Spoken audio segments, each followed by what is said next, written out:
For thine is the kingdom and the power and the glory forever and ever. Amen.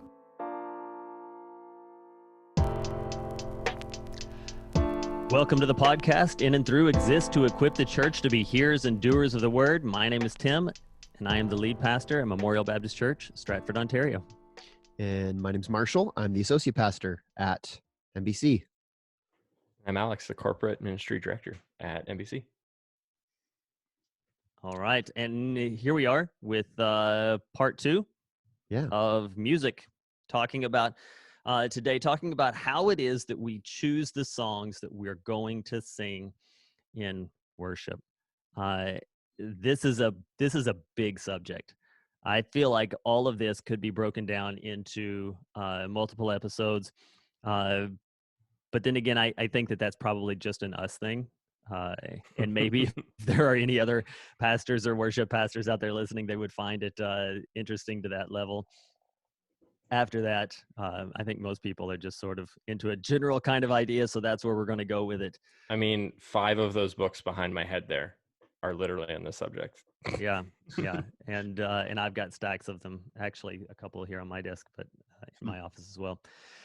Yeah. So let's talk about what goes into choosing a song, and we're not talking about necessarily like how the message goes with the sermon and all that kind of stuff. That's what we talked about last time. So if that's what you're curious about, that's in the part one. But today we're going to talk about whether or not a song is going to make it into our rotation at all. Because there are a lot of times people will bring songs and they'll say, "Oh, I really love this song. Can we do this song?" Sometimes it happens, it works out, and it's a great addition. Sometimes it's not. And so here's how that choice is made, right? The music has something to do with it, right? So when we talk about the music, there are a couple of aspects we want to keep in mind. The first one is what we're going to call congregational singability. Congregational singability, which is just our way of saying, can people sing this song? Like, is it physically possible for the average church member to sing this song? A couple of things that go into that, right? In Alex? In worship leader circles and in like Facebook groups that I'm a part of, and like, you know, people who do a lot of this, the congregational singability, using these words like, you know, congregational songs, it is and it isn't a helpful term. It's useful in that it lets us be conscious of, you know, not everyone is a strong vocalist or even likes to sing at all.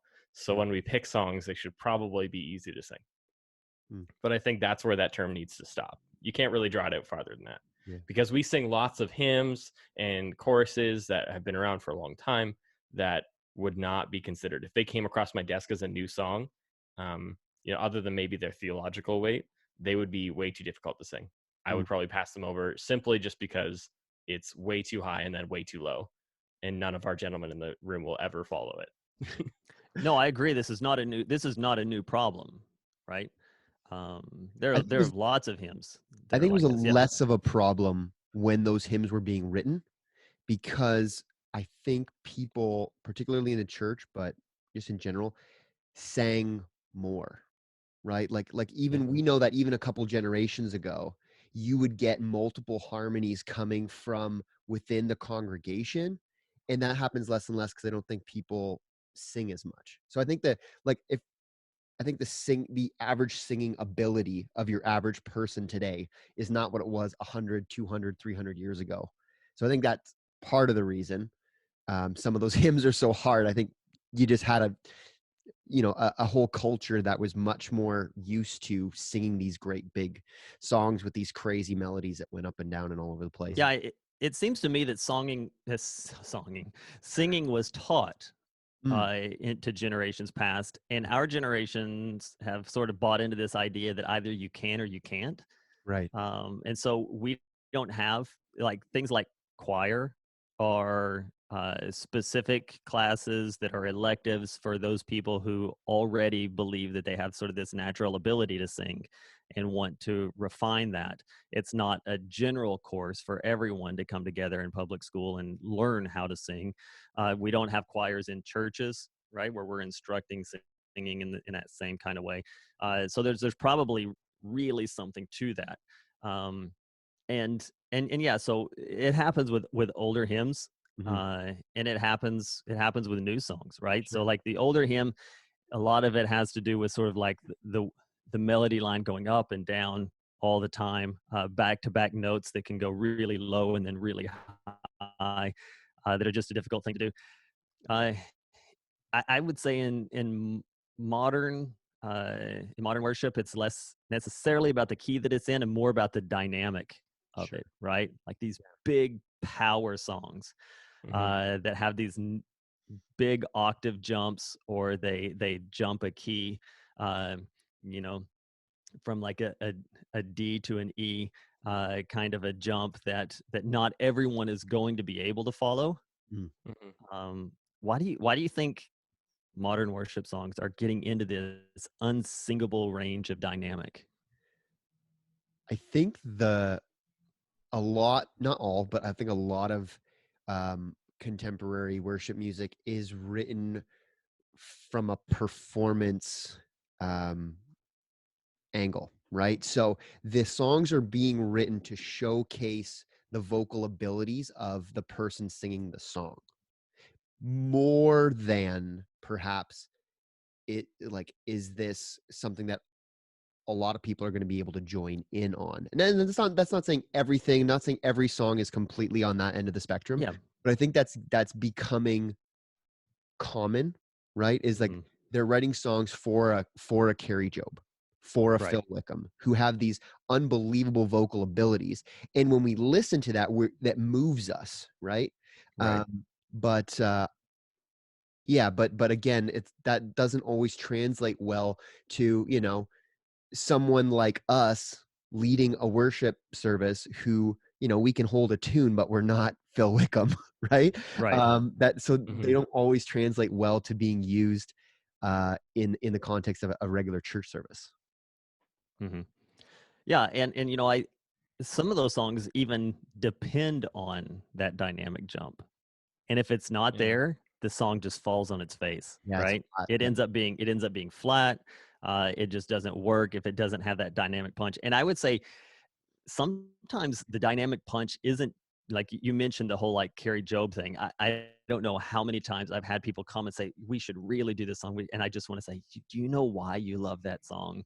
Mhm. You love that song because you love what she's able to do. And like you said, that moves us. But it's also about a band, right? A band that is full and on a stage and mixed through a serious speaker system that is going to be able to pull off these huge professional quality dynamic shifts as well. Mhm. And The without those, the song can run flat. Mhm. Yeah, I really noticed this yesterday. I went for a bit of a drive and I listened through Elevation's Grave into Garden album. 9 of 10 songs on that album are like anthems. Like they're huge. Like, they have probably 80 tracks playing in the background of strings and pads and harmony vocals on top of the live band that's playing. And it was recorded probably a year ago. So there's a crowd in the building, Mm-hmm. and it's just such this huge sound. But when you like stop and think about it musically, it's actually kind of slow lyrics, and without all of these huge layers of instruments, Mhm. it would probably be actually quite thin, Mhm. and Yeah. and it kind of drags along a little bit. But because there's these huge drums hitting as hard as they can and these huge cymbal crashes, it feels like it drives a lot more. But if we were to do the same thing in our church, it would feel way different because we're not in that kind of anthem setting. Mhm. Yeah. And I would say there are some churches I know that are in order to make up this gap, are playing the music through the house speakers and setting up the band in their in-ears, and then the band is essentially just playing along with the track so they can get that depth. Mm. I'm just not with that. uh to me it feels a little bit hokey. I think when you look at a stage with 4 or 5 musicians, but you can hear 50, to me that's such a distraction. And maybe that's a me thing. Maybe that's me spending too much time like following bands and all that kind of stuff, where most people wouldn't even care. But it I don't know. I'm We just should do that not with it. with our preaching, Tim. Like just have a John Piper sermon just coming through the speakers, and us just do our best to like lip sync it, kind of, and like Be like a hype man. add the odd comment here and there. Yeah.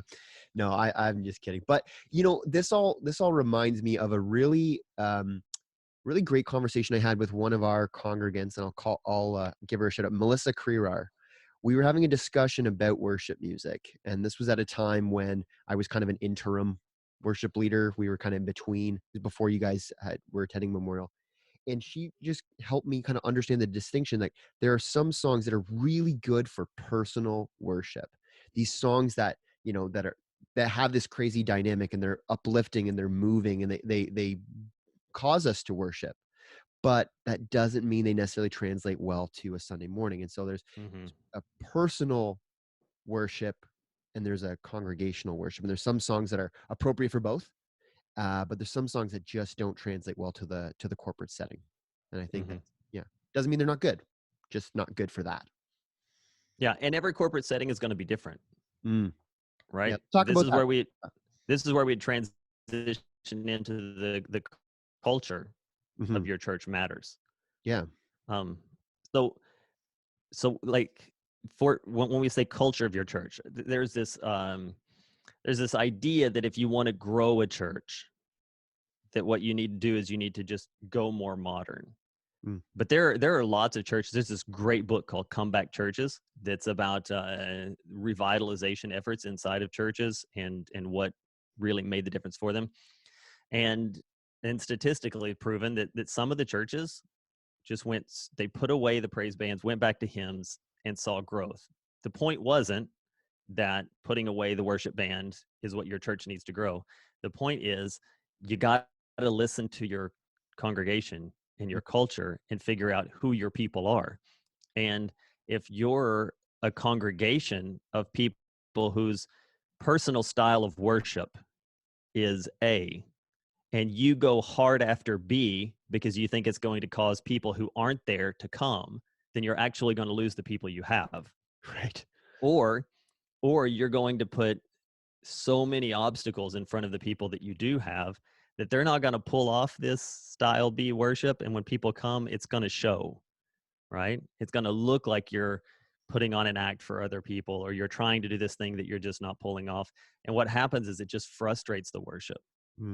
So who you are as a culture also matters in how you choose a song. And that's why we want to make sure that we're choosing songs that represent the heart and even the feel, the tone, the personality of our congregation, right? Yeah, the culture of a church is such a delicate balance of musical style and even sometimes for some churches, the general speed of songs. Some churches are really into slow kind of, often the term for these churches is soaking worship. This kind of idea that you're immersed in the music in kind of a meditative way. Some churches, I have friends who play every weekend with their distortion pedals in a series all turned on because it's a rock and roll place. So it's not necessarily even the musical style, but even the speed and the volume. All of these things contribute to what makes a church's musical culture. And my job as someone in charge of this is to find out that balance where we're pushing the envelope just enough to keep things fresh and keep people reminded of the words that we're singing, and to not necessarily follow the culture, but continue to evolve and never get stuck, and also meet the needs of the people who are just trying to worship in honesty and not getting in the way with things that they're not into, and making sure that they're able to come on Sunday morning and worship in truth and not feel like they're doing something they don't belong in. Yeah, I think we have to remember, like, what is like, why are we singing? Like, what's the purpose? Like, what's the purpose of it, right? And although, the singing is related to the church culture and should inform to some degree is what we're choosing to do or not do, or how we do things to some degree. Again, the end goal is just directing people's hearts to God, right? And doing that in an emotive and immersive and compelling and edifying way, right? So like if we're doing that, then we're okay.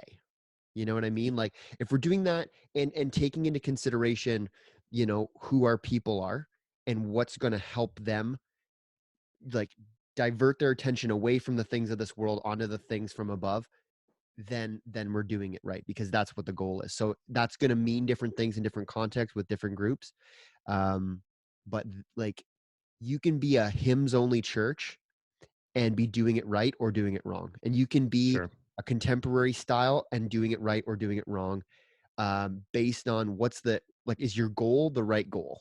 And are you doing it out of like love and knowledge of who your people are? Right. Yeah. And I think that's a great point, because I think a lot of what I was saying, at least, I was sort of wrongly assuming that, right? That the goal is to point people to Jesus and not to point people to the music.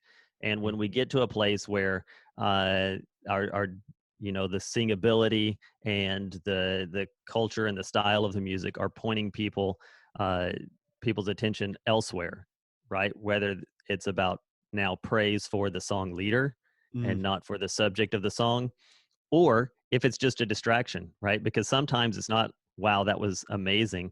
Sometimes it's people just standing around going, that guy's up there doing something. I don't know what it is. I'm a little bit confused, and we're just kind of hanging out here. It can end up being a huge distraction. So all of this is not about creating something so much as it is about, I guess we are creating something. We're creating an environment that's not a distraction, where people can be led in such a way that they're not going to be distracted. And again, different churches just sort of have a different feel for what that is. And so we want to be feeling that out for our church, and having a pretty good idea, not of who we're trying to become, because that would be creating a consumeristic place at our church. That would be focusing our worship in music on the people, and what people are looking for. That's one thing I hear a lot of people talk about that just kind of bothers me is, well, you got to give people the music they're looking for. Yeah. Yes and no, right? Like, and why are they looking for it? Like, I think that's the question you have to ask. Like, why are they looking for it? Because if they're wanting hymns because they're like, look, there's some just theologically rich stuff and we need to be proclaiming that truth, then that's a good motivation for wanting hymns.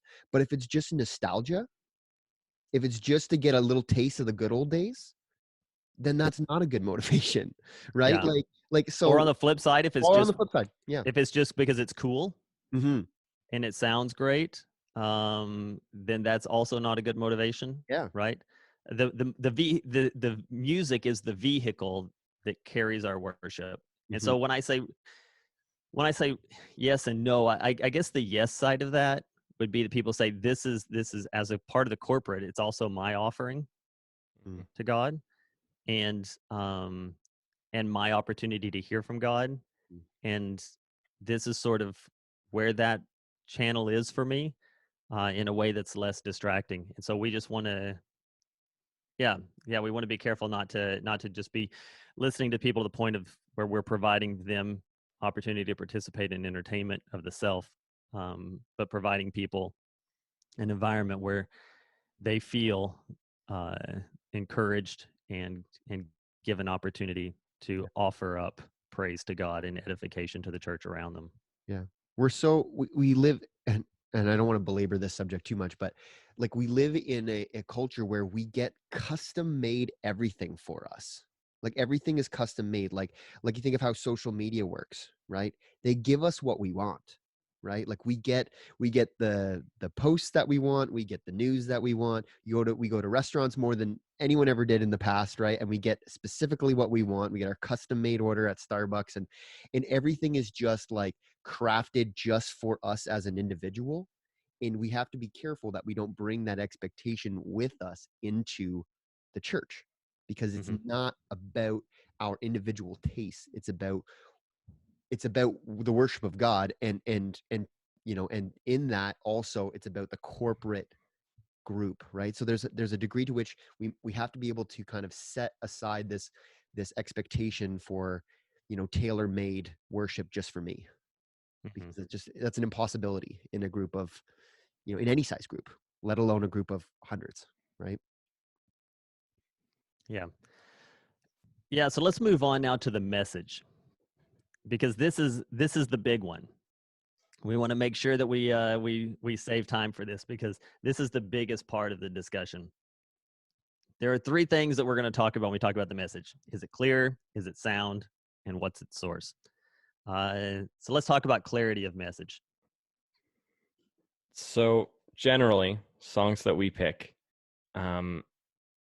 whether they be old and we brought them back or they be new, need to be explicit in the lesson or the concept that they bring. This is something that a lot of bands in the mid 2000s, there was this really big push out of the 90s, the success of Christian music, to have Christian music that was palatable and good and followed the culture, and bring that into church. And I've been told a story of playing songs like Jesus Freak in church by DC Talk. It is explicit, but it also is so there's so much to it that you're not going to get the clarity of what that explicit message is. And just because it's a Christian song doesn't necessarily mean that it has a clear message for corporate worship. Right. I would also say probably not congregational singability. Yeah, or amongst other things. Yeah. To be fair with you, and I know this is going to step on toes, I kind of expect an email for this one. This is why I don't like Days of Elijah. I'm writing an email right now. Is that a hot take sort of thing? Yeah. It might have been a hot. I don't get it. I challenge anyone to tell me what the song's about and why it's necessary for corporate worship. I think people like the melody of it. It's a fun tune. I don't think it belongs in a church service. Just because. Let's talk about the days of Elijah, right? Say what?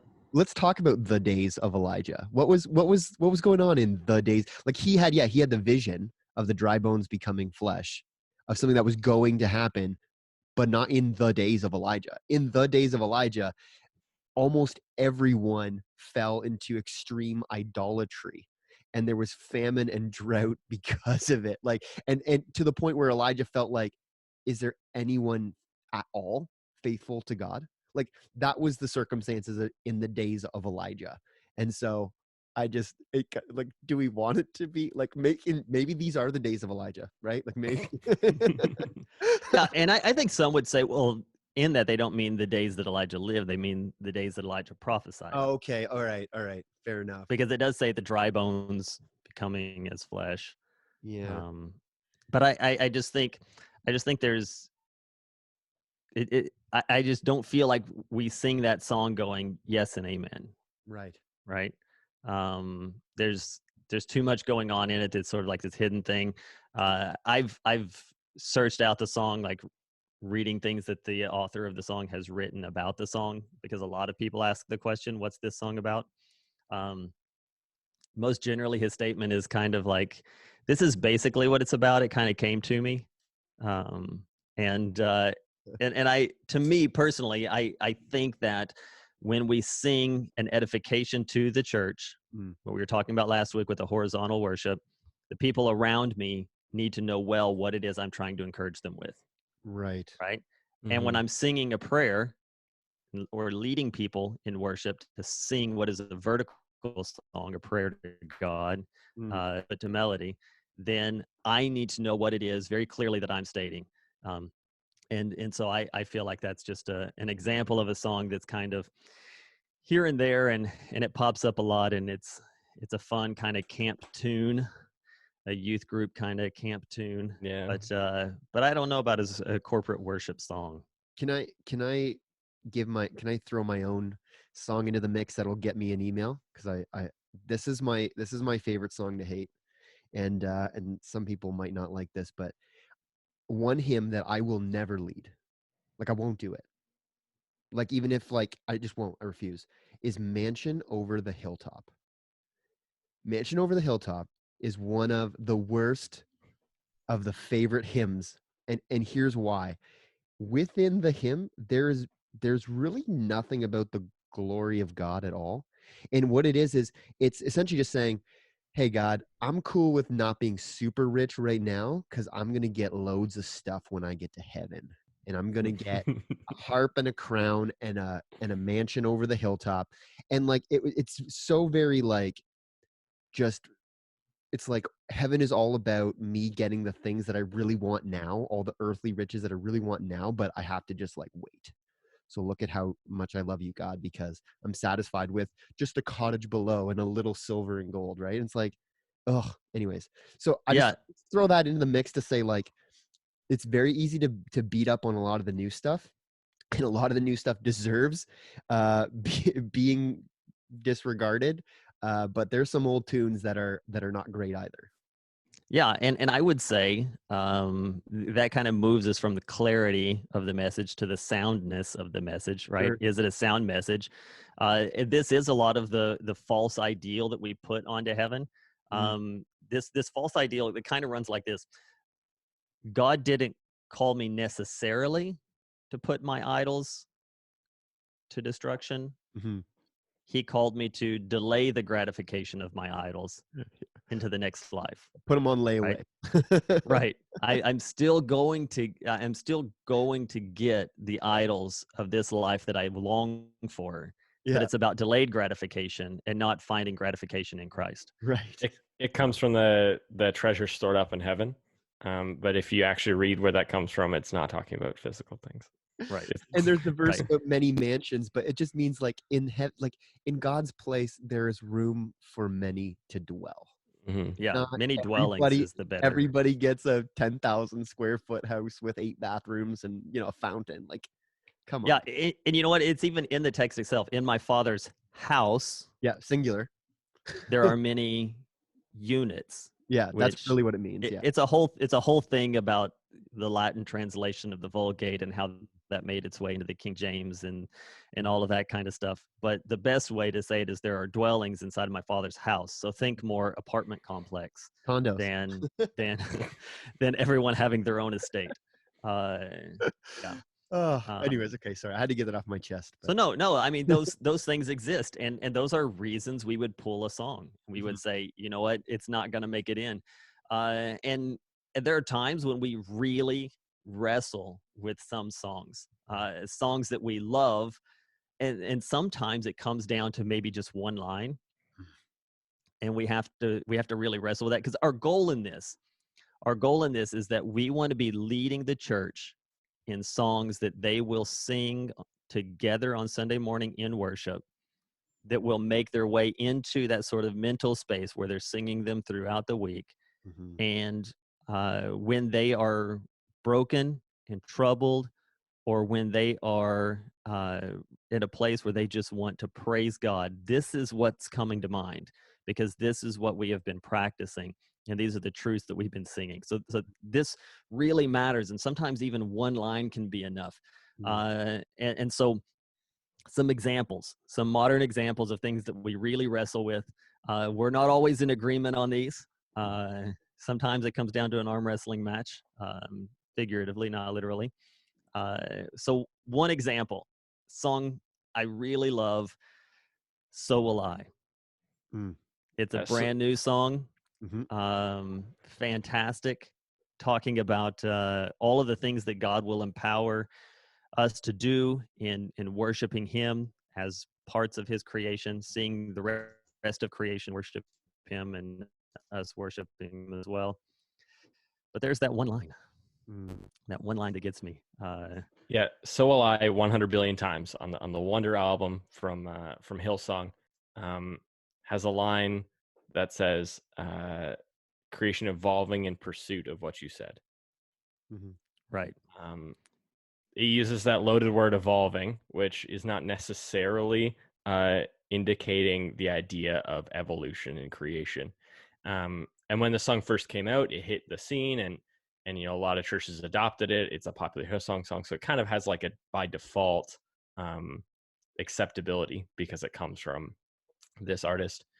Mm-hmm. But shortly after the song, an interview with the author of the song came out. What do you mean by evolving? And he admitted to an openness to assisted evolution. And this one word, this one line in the song, then all of a sudden put into question some of the amazing lines that he wrote in literally the next verse. Right. And this line of contention, among a few other musical reasons, is the reason why we're not singing it in church. Yeah, I mean the dynamic is also a little bit unsingable. But I'll be fair. I'll be honest with you. This song plays at the Elmore House all the time. Yeah. Mm-hmm. We play it. We sing it all the time. And the reason is because when I do it, I have options. Mm-hmm. I can change the words. I can flip that word out, or I can just know what I mean when I'm saying this. But corporately, I think you have to be more careful with that. Yeah, as someone responsible for bringing these words to the church, I can't control what everyone's going to think when they sing that line, and that leadership is on me, and I need to make that decision whether to bring that to them. And I don't feel comfortable singing that line when I don't personally feel like it's terribly clear in its biblical sound nature. It still plays in my house. I know what I mean when I sing it. And even the line in itself, all creation evolving in pursuit of what you said, that's kind of true. He said perfection, and we're slowly degrading because of sin, but that's the where we started. It does have some beauty on its own, but the idea that the author intended to mean assisted evolution just gives it enough of a problem that I don't want to bring it to corporate worship as the leader in charge of bringing these things. How do we feel about, because I know how there's different responses. There's some people will say, whatever, we're just going to sing it anyways. There's some people who will respond and say, I just can't get over that. But there is a third option, and I realize there's pros and cons. Maybe you can speak to it a bit more intelligently than I can, Alex. But like, what about the whole idea of like swapping out a word? So what if we said all creation unfolding in pursuit? What's the danger there? Is there a danger there? Well, we have a great example of this exact conversation.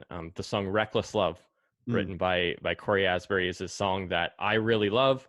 Both musically, it's really fun to play. It's got some great electric guitar lines, as well as I really appreciate the heart of the song. But the idea of God being reckless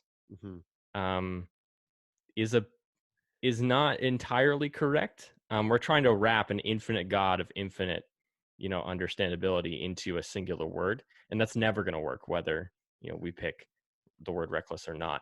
And an easy solution into that is, Tim, I think you recommended saying restless instead. Yes, because that's what, even in the song, that's what the whole song is about, is this the constant pursuit that God is on, and that his love never rests. But reckless sort of says, I don't know where this is going. I don't know how it's going to turn out in the end. I'm just going to go for it, and whatever happens, happens. Reckless is only possible with limited and finite beings. Corey Asbury, the guy who wrote the song, he wrote this little post about like why he chose to use that word, and I thought, okay, he's going to clear it up and it's going to be better, and it just made it worse.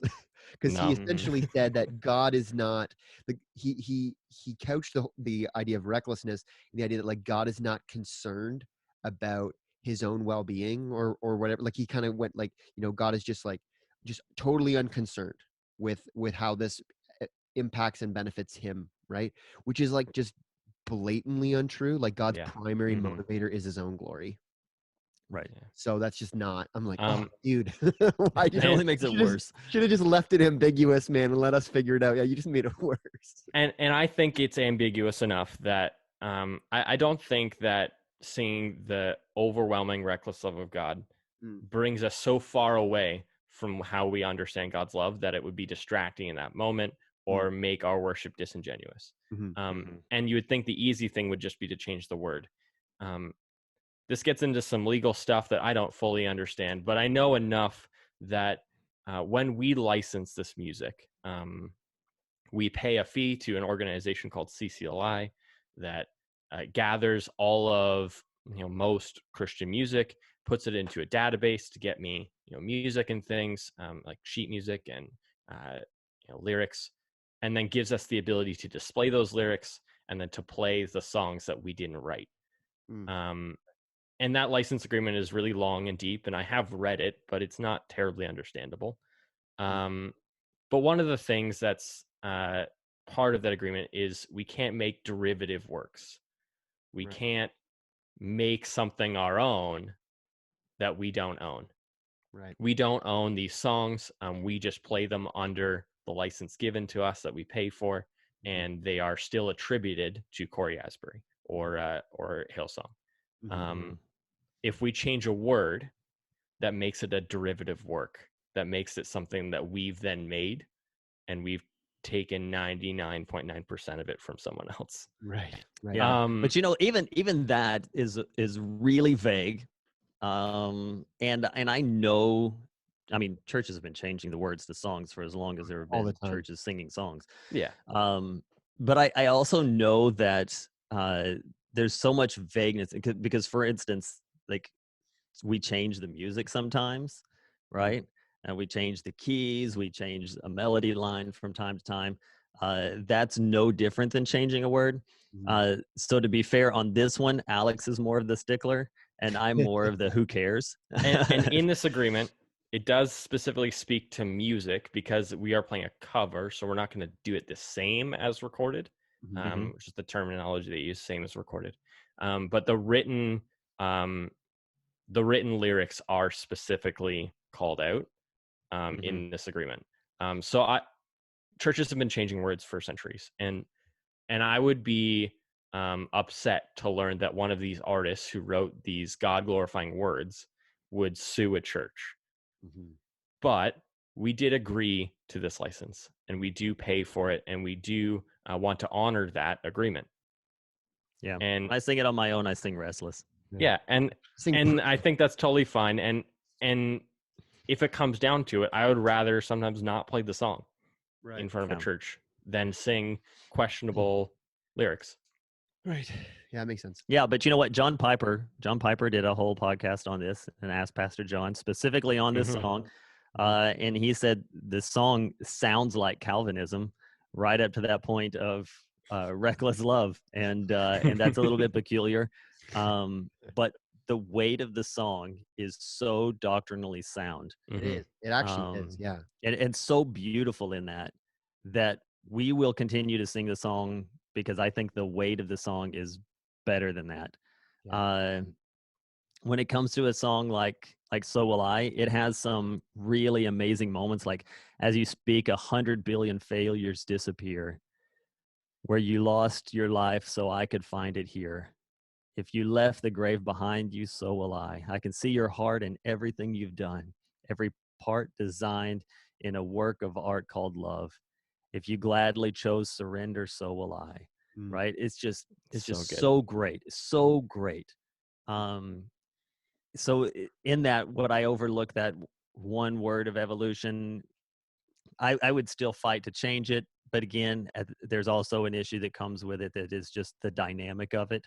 Yeah, musically, it's quite difficult. It is an arena anthem, and it does need that. It needs that singer that's going to jump octaves to pull it off. And so it's got a couple of strikes against it, and that's why it'll end up on the church's YouTube playlist, but it won't end up on the church's Sunday morning roll. Right. And we might play it on a Sunday evening. Before we closed everything down, we were doing Sunday evening worship nights. That's an appropriate venue for that song. Playing it at an event where maybe not as many people are following along, but are there to take in the words of the lyrics. I think that's a great venue for that, but maybe not Sunday morning where we're leading in corporate worship. Yeah. Now, really quickly, because we need to wrap this episode up. Yeah. One of the things that we need to talk about, because it is being talked about all the time, is the source of the song. Right? We've touched on this a little bit. There are two groups that are producing the majority, I think is fair to say, of the worship that is coming out and really making waves, right? And it's been that way for a very long time. Hillsong out of Australia and Bethel out of California have been sort of leading the way for over a decade now, I would say. Oh yeah. for both of them, because Jesus culture came out of Bethel and led the way before Bethel music took over as their own thing. The problem is both of these churches have some really shady doctrine. And so the question is, as we play songs from Bethel, are we promoting their bad doctrine, even if it doesn't appear in the song? Yeah, that's a tricky question, because as Alex already explained, we subscribe to this CCLI, the Christian Copyright Organization that we pay for, and through that subscription, monies go to the artists of the songs that we use. So when we use Bethel and Hillsong, there is some, relatively small amount of money that goes into their hands, and and these are organizations, these are churches that are teaching things that we definitely, one more than the other, but that we would, but that we would definitely not stand by. And we're not even talking about like stylistic differences. We're not even just talking about differences on views of like gifts of the Spirit. We're talking about like big deals, like big issues, stuff that would be called heresy, right? Stuff about the person of Jesus, right? Like, so that's big. That's not nothing. So what do we do, right? And it's tough, right? Because they write some great songs, right? Like, and that whack theology doesn't show up in the vast majority of what they write. Most of it's pretty solid. So that's something that people are very divided on. It's something that came to a head that I don't know if I call it a viral video, but a video went around of a pastor at a conference somewhere a few months ago, just explaining how their church gave up in almost all popular music because it came from a church or an artist associated with those teachings that they don't agree with as a church. I don't know what denomination he was from. I don't know what church he was from, but he just stated that they gave it all up and that they're going back to mostly hymns because that's what's available. And that started a conversation about, if we don't agree with their theology, even if it's not in that specific song, do we give up all of their music? It's something that I personally really struggle with. I don't agree with what these churches teach, but when I hear that verse that Tim read from So Will I, even within the span of 5 lines makes the transition from you left the grave behind you, so will I. And because of that, I will then surrender my life. That's just so beautiful and just so amazing. It's hard to throw that away. We have a song that is just a perfect example of this, and it's It Is Well. Marshall, you know the story better than I do. Yeah, so It Is Well was written by Horatio Spafford, and so what a lot of people know about him is the tragedy of the ship that sank and his children died right as they were crossing the Atlantic, and we know that about him. What a lot of people don't know is that his theology was, again, like, there were things that we would disagree with that go far beyond just like, oh, they do it that way, we do it this way. Like, he was a universalist, which essentially means that,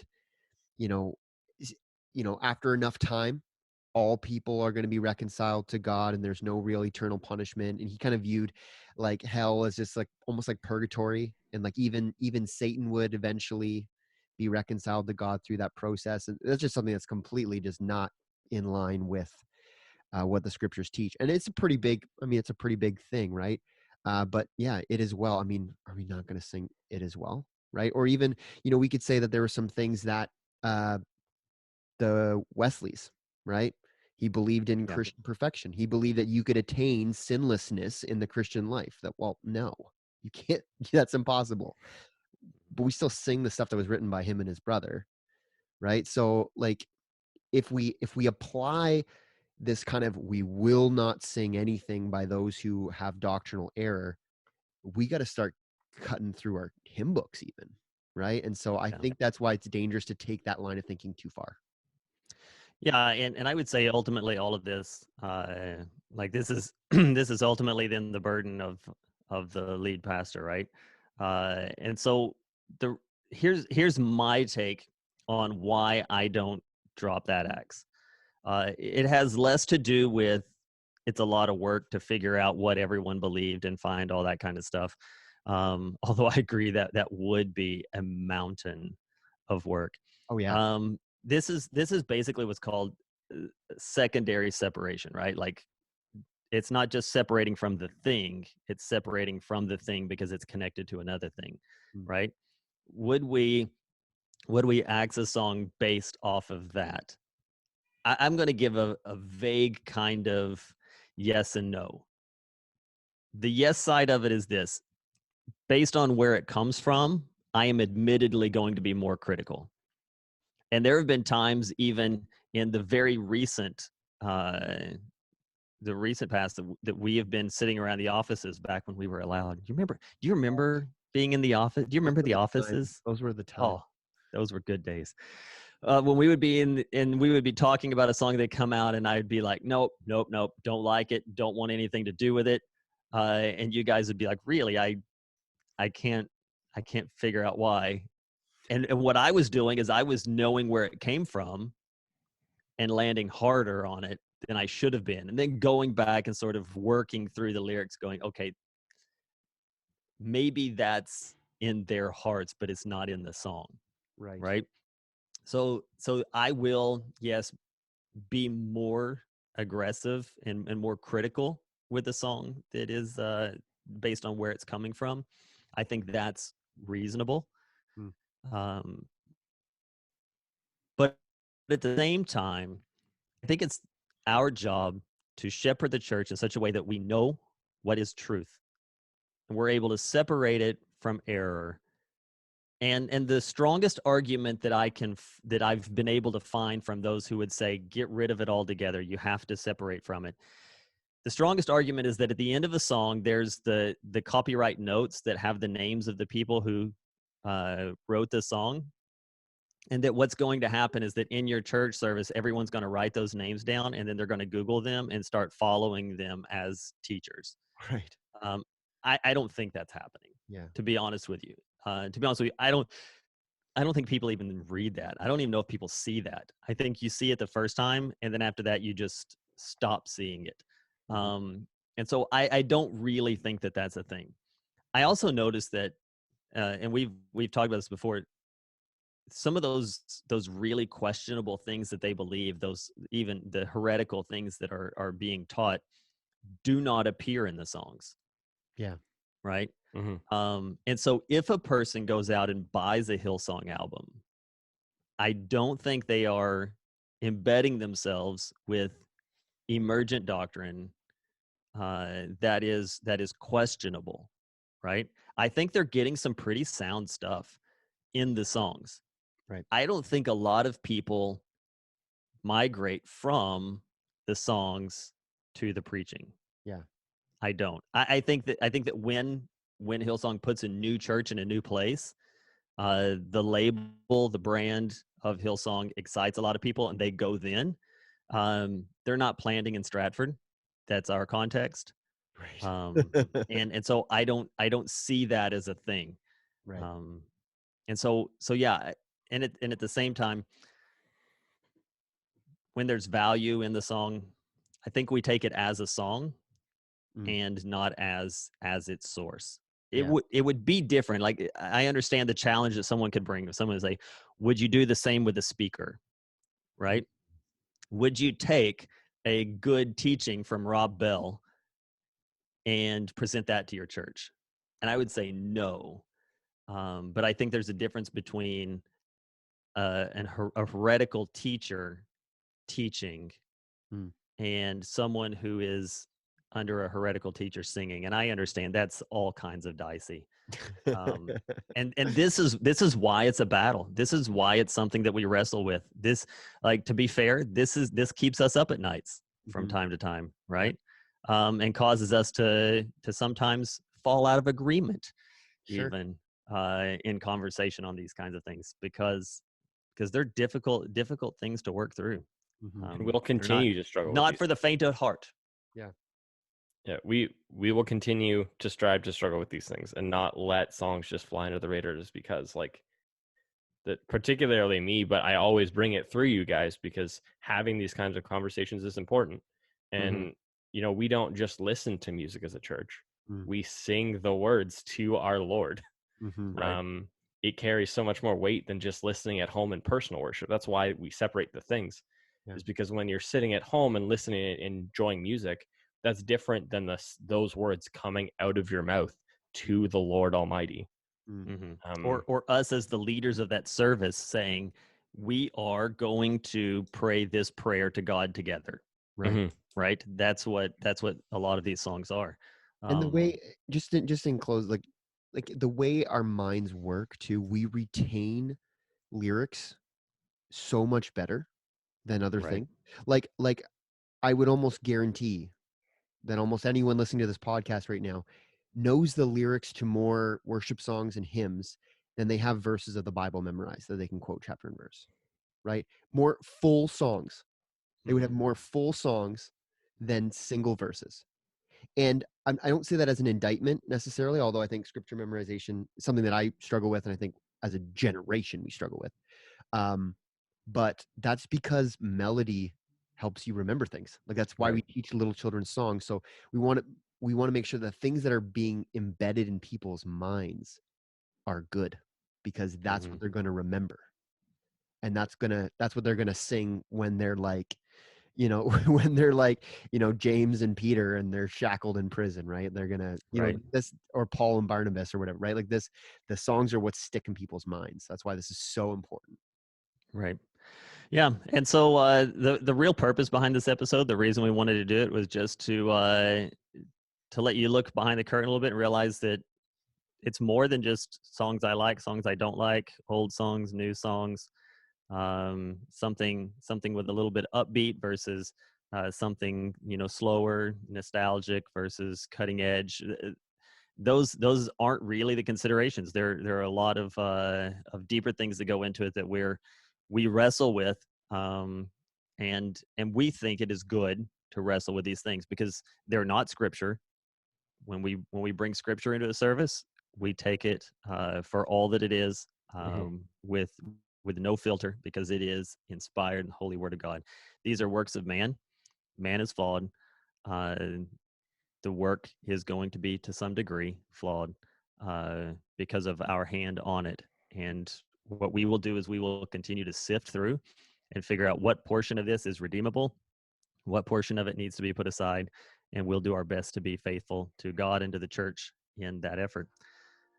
Thanks for listening. This podcast is a resource at Memorial Baptist Church in Stratford, Ontario. It's produced by Alex Walker. Till next time.